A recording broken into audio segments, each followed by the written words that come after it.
I'm Seraphine Vale, though folks call me Sera, a nurse of 32 years who thought family was a harbor, not a storm. 3 Thanksgivings back, in the heart of Richmond, Virginia, my own brother Caleb drove my skull into the kitchen island so hard my cheekbone cracked like dry kindling, and I tasted iron as blood pooled in my mouth. I reached for my phone, fingers trembling to call for help, but my mother, with a face as cold as a winter gravestone, smashed it against the counter, calling my pain a tantrum. My father, slouched in his armchair, didn't lift his eyes from the football game flickering on the screen, just muttered, hysterical liar as always. They thought I'd slink back into silence, as I had so many times before, but they didn't know I'd uncovered a secret they'd buried deeper than a Richmond coal seam, a $250,000 trust fund they'd carved out for Caleb with my name forged off the papers. I wasn't just bruised, I was erased. That night, under the porch light's dim glow, I swore they'd hear my voice, loud as a church bell on Sunday.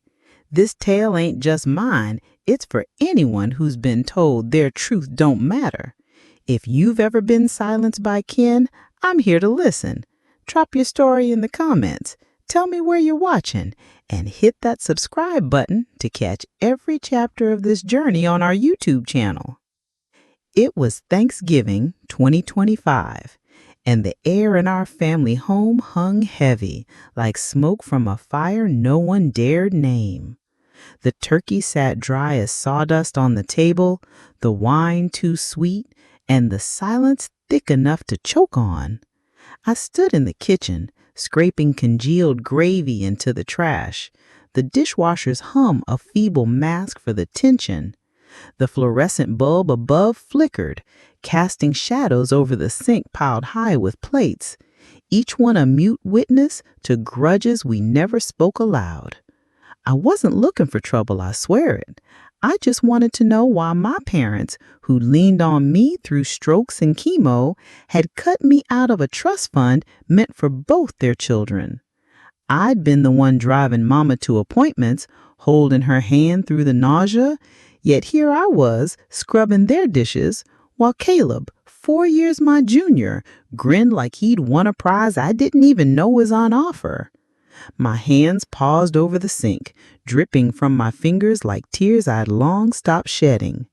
I turned to Caleb, who was pulling a beer from the fridge, and asked, plain as day, "Is it true Mama and Daddy set up a $250,000 trust for you alone?" His eyes narrowed, that old smirk curling his lip, the one he'd worn since we were kids, sharp as a blade. The room went still. The football games droned the only sound, and I knew then I'd stirred a hornet's nest.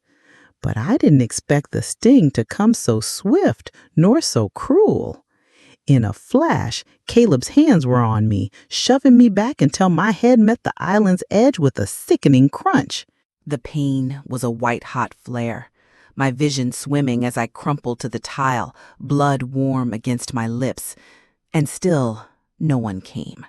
Not Mama, not Daddy, not even the ghost of the family we might have been. I was alone, but not for long. I'd make sure of that. The kitchen island, cold and unyielding, had left its mark on my cheek, a throbbing reminder of Caleb's rage. But it was the weight of my family's silence that pressed harder still. Thanksgiving night in Richmond had unraveled like a poorly knit scarf, and now, as I lay crumpled on the tile, the world spun in a haze of pain and betrayal. I dragged myself upright, one hand clutching the counter's edge, the other swiping at the blood trickling from my lip. The football game blared on in the living room, its cheers a mocking echo of the indifference around me. My eyes, half blurred, caught a glint on the floor. A stethoscope necklace, its silver chain snapped, a gift from a patient whose hand I'd held through her final breath. It had been my talisman, a quiet proof I mattered somewhere, if not here. Now it lay broken, like the trust I had once placed in kin. I scooped it up, its weight slight but heavy with meaning, and tucked it into my pocket, my fingers trembling, not from pain, but from a fire kindling within. I staggered to the wall, where the old rotary phone hung, its cord tangled like my thoughts. My hands, slick with sweat and blood, fumbled the receiver, punching numbers with the desperation I hadn't known I carried. 911. The dial tone buzzed, a lifeline in the dark. But before the call could connect, Mama's hand, swift as a hawk, smashed the phone against the counter, its plastic cracking like my hope.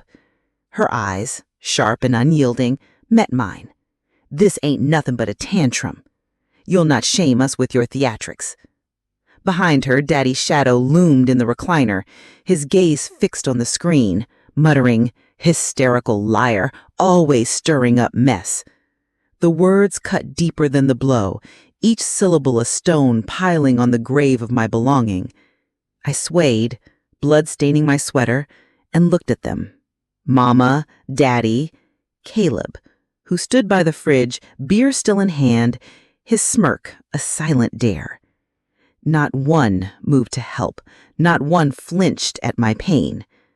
The room was still, save for the TV's drone, announcing a touchdown that mattered to no one here. I turned, slow and deliberate, toward the front door, my steps unsteady, but my heart resolute. The cold November air slapped my face as I stepped onto the porch, the light above buzzing like a warning. I wiped the blood with my sleeve, the fabric soaking it up like a confession. They thought they'd silenced me, as they had since I was a girl. But I didn't know I'd found a paper in their attic, a forged trust fund document that bore my name in a stranger's hand, cutting me out of $250,000 meant for both Caleb and me. That paper was a secret they'd buried, but I dug it up, and it burned in my mind, hotter than the pain in my cheek. I whispered to the night, "They don't see me, but they'll reckon with me soon." The wind carried my words, and I felt them settle, solid as stone in my bones. I climbed into my car, the engine's rumble a low promise, and drove toward the hospital where I worked, where folks knew me not as a liar, but as a nurse who stayed through the night for strangers. The bruise on my face would fade, but the truth I carried wouldn't. I'd been the one to hold Mama's hand through chemo, to drive Daddy to rehab after his stroke, yet they'd chosen Caleb, the son who'd never lifted a finger for them, to inherit a fortune they'd hidden from me. The unfairness of it wasn't what stung most. It was the lie, the forgery, the erasure of my place in their story. As the city lights blurred past, I gripped the steering wheel, the broken stethoscope necklace heavy in my pocket. I wasn't just fighting for myself now. There was a girl, Lily, staying with them, a child caught in their web, and I'd seen the fear in her eyes. I wouldn't let her learn silence the way I had. The road stretched dark before me, but my path was clear. I'd make them face the truth, not with screams or tears, but with the cold, hard weight of evidence. And I'd do it for every soul they'd ever tried to break. The night air clung to me like damp cloth as I drove away from that Richmond house, the porch light fading in my rearview mirror, a feeble beacon of a home that never was mine. My cheek throbbed where Caleb's shove had cracked it, but it was the stethoscope necklace snapped and heavy in my pocket that weighed on my soul, a relic of a patient's gratitude now broken by family cruelty. I pulled into the hospital parking lot, the ER's neon glow a stark contrast to the darkness I'd left behind. My face, bruised and swollen, told a story I couldn't hide, though I tried with a scarf pulled high and my head bowed low. The back entrance was quiet, save for the hum of a vending machine, and I slipped inside, badge clipped to my coat, avoiding the break room's chatter. In the staff bathroom, the mirror showed no mercy.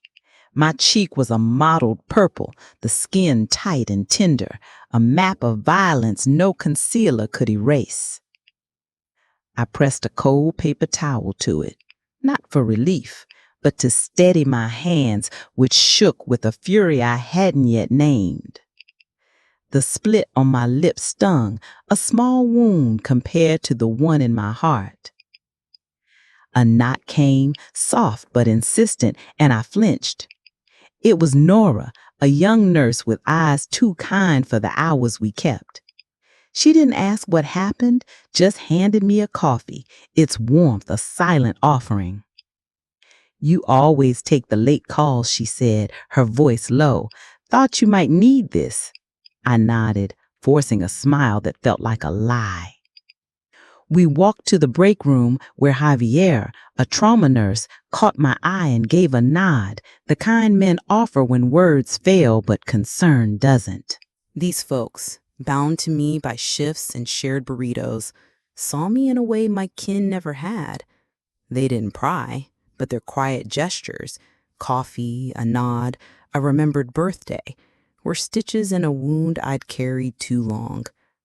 On my break, I sat by the lockers, the coffee gun cold in my hands.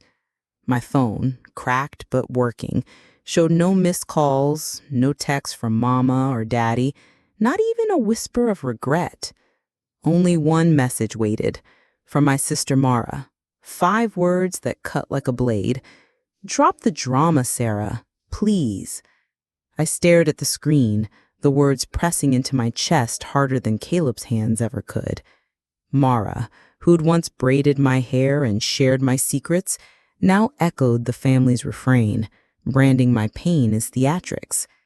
I leaned back, the locker's metal cool against my spine, and let the truth settle. They'd never see me, not as I was, only as the trouble they wished I'd bury. A memory stirred, unbidden, from when I was 10, locked in our garage by Caleb for taking the last soda. The air had been thick with oil and dust, the door bolted, my screams unanswered. Hours later, Mama found me, curled on the concrete, and scolded me for playing victim. Daddy had laughed, said I was too soft for the world. I'd believed them then, thought my tears were the problem, not the hands that pushed me. Now, in the hospital's sterile light, I saw it clear. The problem wasn't my softness, but their hardness, their refusal to flinch at my pain. I slipped the broken stethoscope necklace from my pocket, its chain tangled like my past, and held it tight. It was a gift from Mrs. Delaney, a patient who'd called me her angel as I read to her through her final night. She'd seen me, valued me, when my own blood wouldn't. I wrapped it in a tissue, tucking it into my bag, a promise to myself that I'd not let their lies define me. As I stood, the hospital's buzz pulled me back. Beeping monitors, hurried footsteps, lives needing saving. I rejoined the shift, my bruise hidden, but my resolve laid bare. They'd tried to break me, but I was still here, and I'd make sure Lily, that frightened girl in their house, wouldn't face the same silence. The night stretched on, each patient a reminder of why I stayed, why I fought.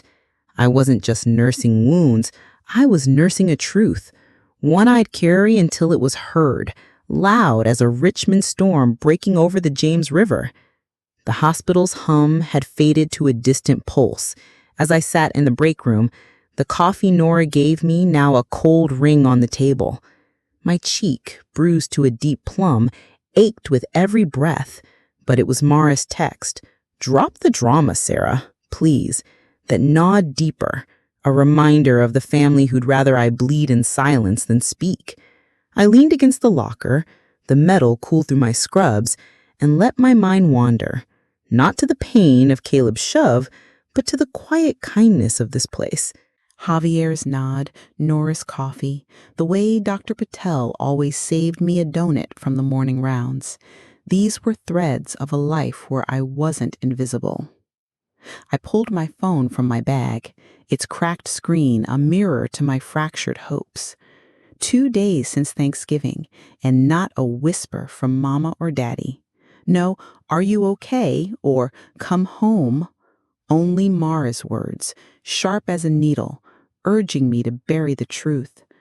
I scrolled through old messages, half expecting an apology that never came, and found nothing but the usual.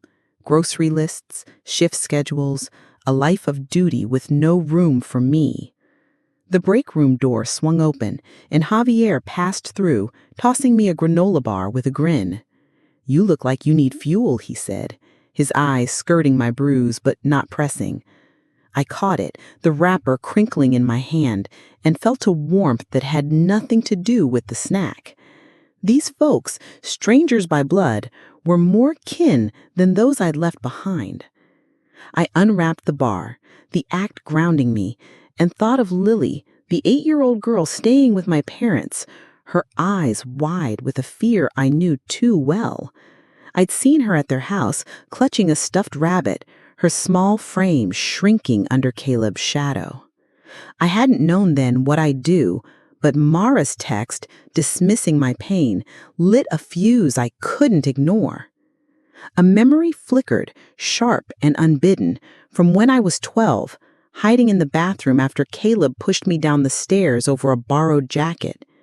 I'd pressed a wet cloth to my scraped knees, biting my lip to keep quiet, because Mama said crying was for weaklings. Daddy had called me a nuisance, said I'd ruined his evening. I'd learned then to swallow my hurt, to make myself small. But now, in the hospital's dim light, I saw it for what it was.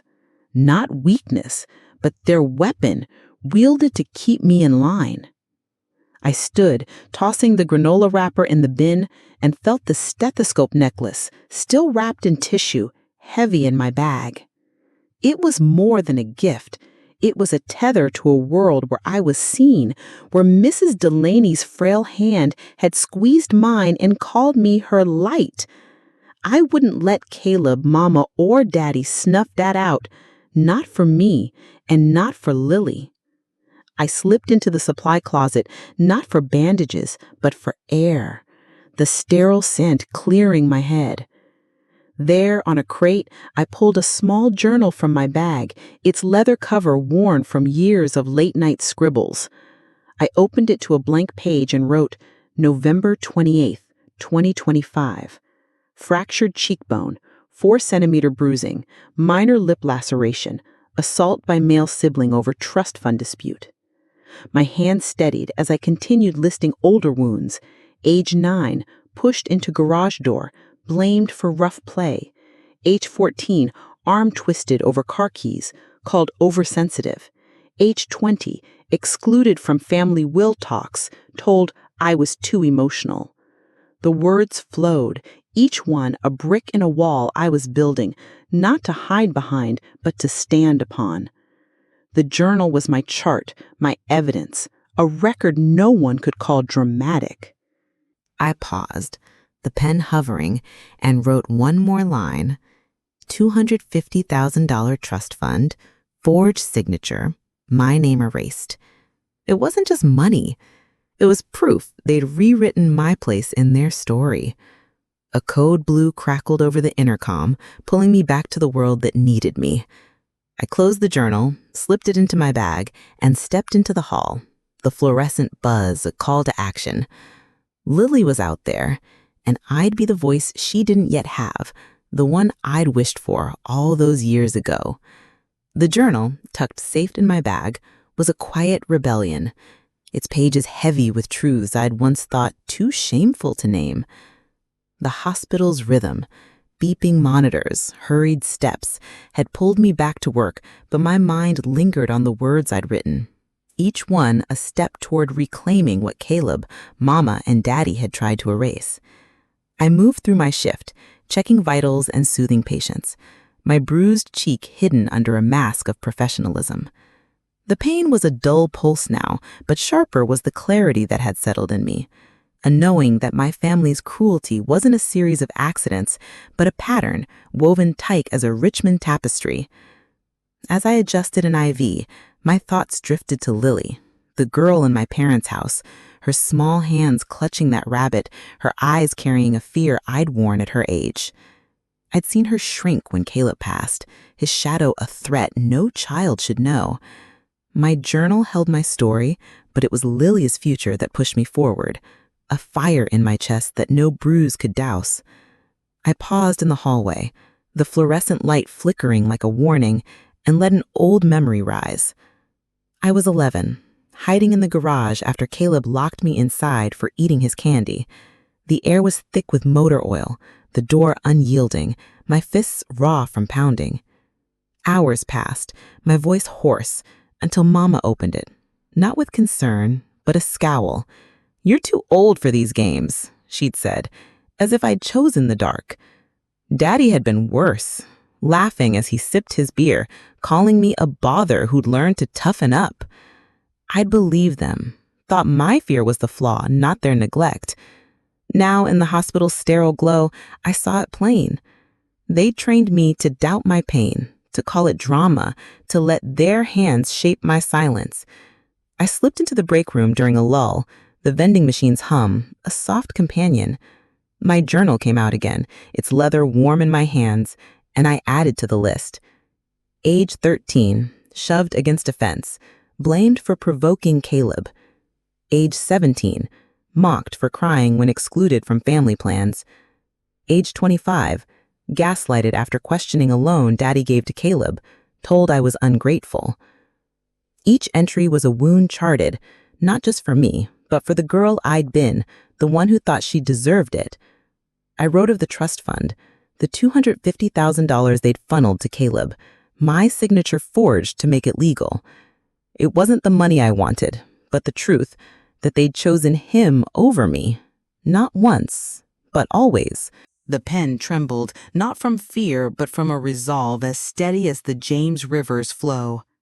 I thought of Lily, her rabbit, her fear, and wrote one last line.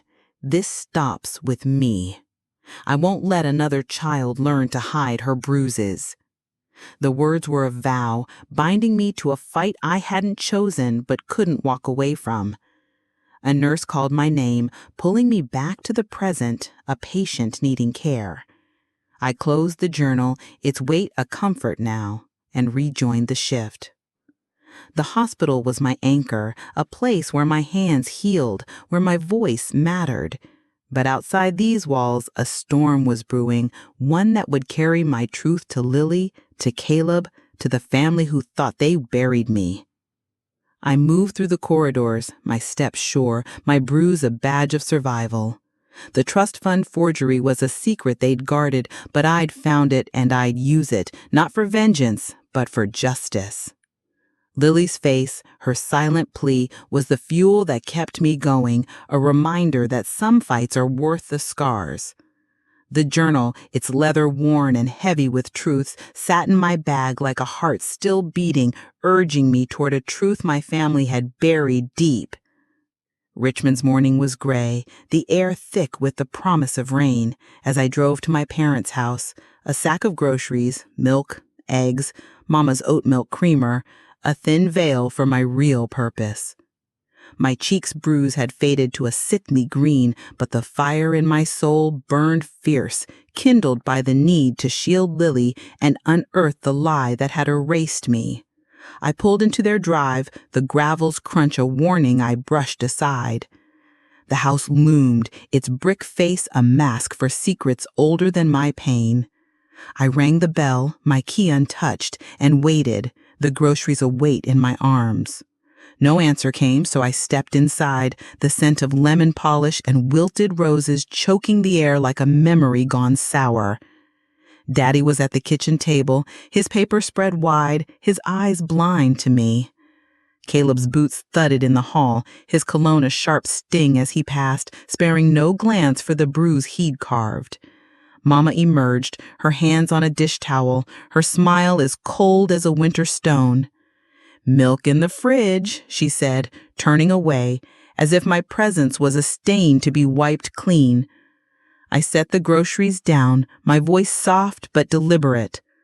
"I'm looking for an old shawl in the attic," I lied, and Mama waved me off, her knife slicing carrots with a rhythm that ignored my ache.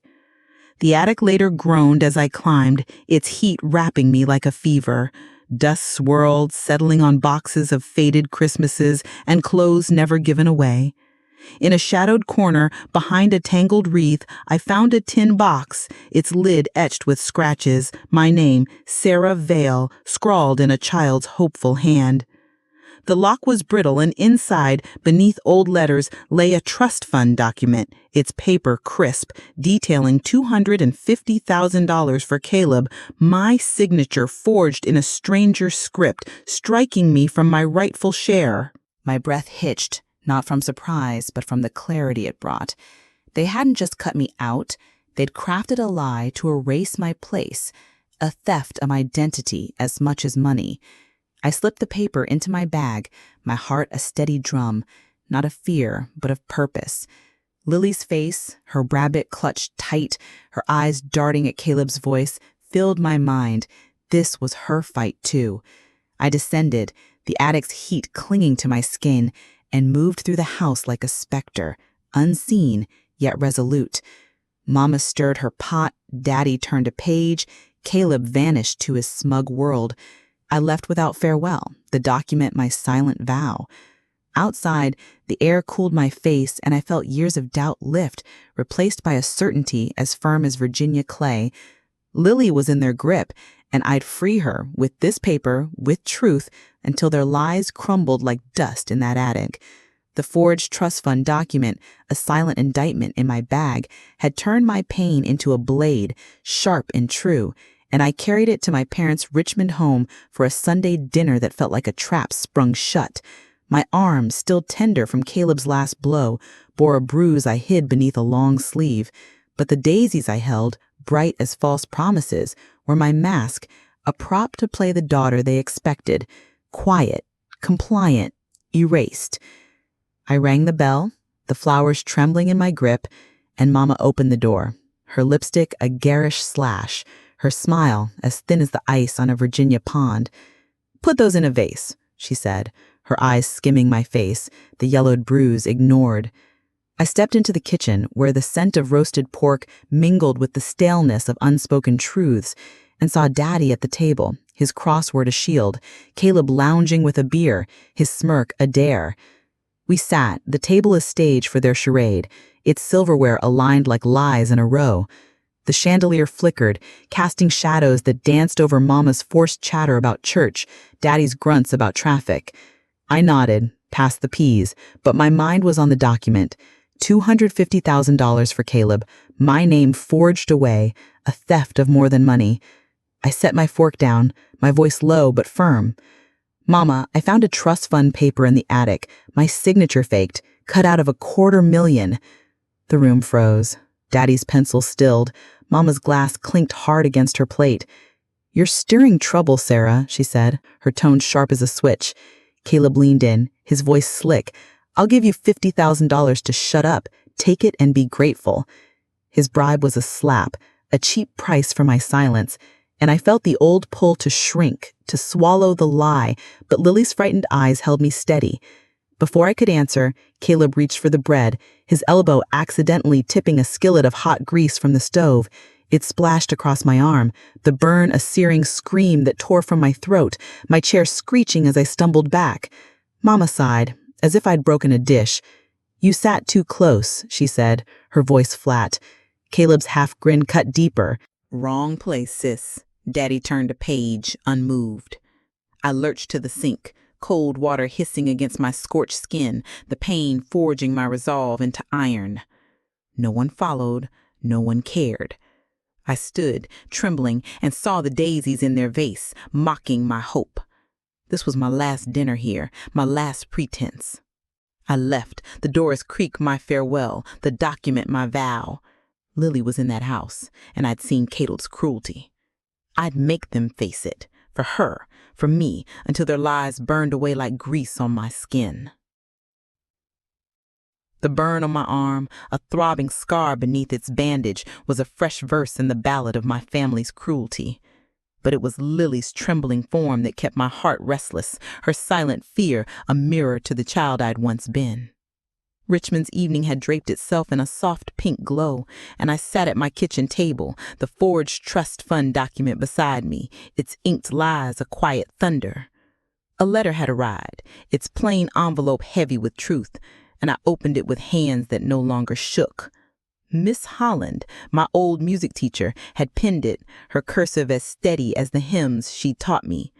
She wrote of bruises she'd seen on my wrists at 13, of a report she'd filed, stifled by my parents' threats of lawsuits. "I failed you, Sera," she confessed, her words a balm to wounds I thought scarred over. Someone had seen me, had cared, when my kin branded me a liar, and that knowledge was a spark to the fire Caleb's bribe and burn had stoked. I tucked the letter into my journal, its pages a ledger of pain and proof, and knew the time for waiting had passed. The next dawn, I drove to my parents' house. No groceries to mask my purpose, only a resolve to save Lily, whose rabbit and wide eyes haunted my sleep. I knocked, and Mama answered, her face a wall of exasperation. "What now, Sera?" she snapped, but I pushed past, drawn to the living room where Lily sat, coloring on the rug. Caleb stood over her, his voice a low growl. "Quit sniveling," he said, and as I watched, his hand shoved her small shoulder, sending her sprawling, her crayon skittering like a frightened bird. Lily's eyes met mine. Not crying, but pleading, a look I'd worn in garages and stairwells. My blood turned to fire.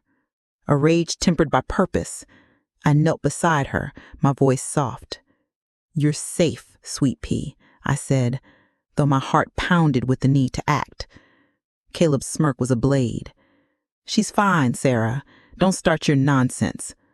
Mama from the doorway sighed.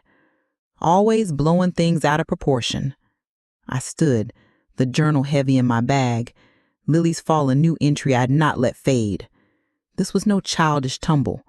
It was Caleb's hands, the same that burned me, broke my cheek, now on a child who deserved better.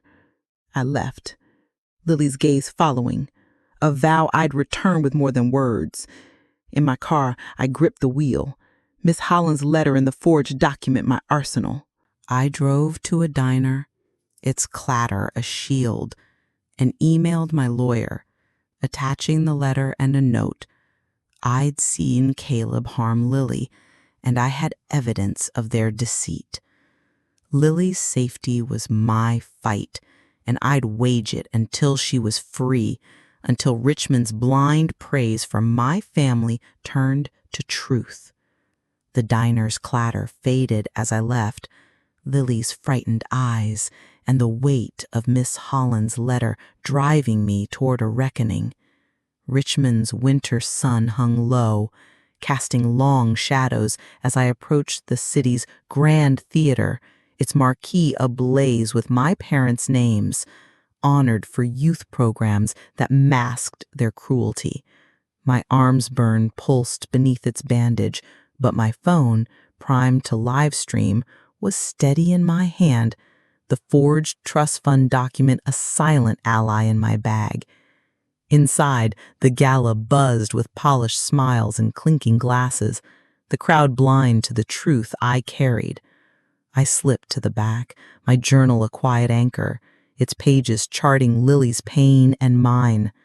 The chairwoman, her voice smooth as velvet, praised Mama and Daddy's tireless devotion, their legacy of resilience. My stomach churned, not at the lies, but at their ease, swallowed whole by a room of admirers. When she opened the floor for remarks, I rose, my heart a steady drum. "I've got a word to share," I said, my voice clear, slicing through the hum. Mama's head whipped around, Daddy's jaw clenched, but I held my phone aloft, the live stream humming, and played a recording. Caleb's voice, cold and sharp, threatening Lily after her fall. "Keep your mouth shut, or you'll end like Sera, broken and forgotten." Lily's small whimper followed, a dagger to the heart of the room. The theater stilled, gasps rising like a tide. I swiped to the trust fund document, its $250,000 sum and forged signature glaring on my screen, broadcast to thousands. "This is their truth," I said, calm as the James rivers flow. "They stole my place, faked my name, and let Caleb harm a child. I'm Sera Vale, their daughter, and I'm done with lies." The crowd stirred, phones flashing, the streams counter soaring. Mama's face turned ashen, Daddy's fists balled, but before they could speak, Miss Holland stood, her scarf a beacon. She said, "I reported Sarah's bruises years ago. They silenced me." Then Miss Carter, a lawyer, rose. "That document's a fraud. I've seen the original, and Sarah's signature was never there." The gala became a tribunal, the air thick with awakening. Caleb lurked in the shadows, his exit blocked by eyes and lenses. An organizer approached my parents, her face grim. She said, "You need to go," and security escorted them out, the crowd parting like a wound. I saw Lily by the door, her rabbit clutched tight, her gaze locked on mine, not tearful, but knowing, as I'd once been. I ended the stream, no triumph in my chest, only a quiet resolve, like a river finding its bed. Miss Holland's hand grazed my arm, Miss Carter nodded, and I felt the strength of allies. The theater's lights dimmed, but my truth burned bright. For Lily, for me, a beacon Richmond would not forget. The theater's echo had faded, but Lily's steady gaze lingered in my mind, a beacon guiding me through Richmond's quiet dawn. I sat at my kitchen table, the forged document and Miss Holland's letter now with my lawyer, their weight lifted, replaced by a stillness I hadn't known. My arm's burn was a dull ache, but my heart, once bruised as my cheek, felt whole, steadied by the fight I'd waged. I drove to the shelter where Lily stayed, its cracked walls no match for the warmth inside. She sat on a playroom mat, her rabbit worn but loved, her eyes lifting as I crouched beside her. I pulled a small box from my bag, revealing a silver stethoscope charm, its shine unmarred, unlike the broken one I'd kept. "This is yours," I said, "to remind you your heart's strong, no permission needed." She took it, her fingers careful, a smile flickering like a candle in wind. I kept my cracked charm, its fracture a map of survival, now on a shelf beside my journal, titled Voices Unsilenced. I'd written in it nightly, each word a vow to break the silence that had bound me, to protect Lily as I'd once needed. My lawyer had filed for guardianship, the Gala's truth paving a clear path, and I felt no fear, only purpose. Richmond's sun rose, amber light spilling through my window, and I saw the city anew, not as a place of pain, but of possibility. My family's lies had crumbled, and I stood taller, not for vengeance, but for the girl I'd saved, the girl I'd been. I lit a candle, its flame dancing, and wrote again, "This is enough, to shield one child, to speak one truth." If you've been silenced, share your story below. Like, share, and subscribe to our YouTube channel for more tales of courage. Lily's charm gleamed, and I knew we'd both mend, whole at last.